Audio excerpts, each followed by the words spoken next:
हाय, good morning. आज मी तुमच्याशी एक थाळी शेअर करणार आहे आणि ही थाळी मी महाशिवरात्रीचा उपवास सोडण्यासाठी बनवली होती. आमच्याकडे महाशिवरात्रीचा उपवास सोडण्यासाठी पुरणपोळी वगैरे बनवली जाते, पण पुरणपोळीचा घाट माझ्यासाठी शक्य नव्हता.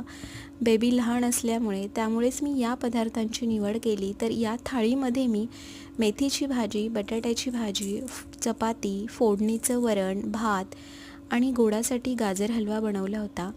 गाजर हलव्यामध्ये वरून साजूक तूप घालून घेतल्यानंतर तो हलवा खाताना त्याची चव अगदी दुप्पटच वाढते. तुम्ही नक्की ट्राय करा. आता बेबी लहान असल्यामुळे माझ्याकडे वेळ कमी आहे आणि कमीत कमी वेळेमध्ये मला हे सगळे पदार्थ बनवायचे होते.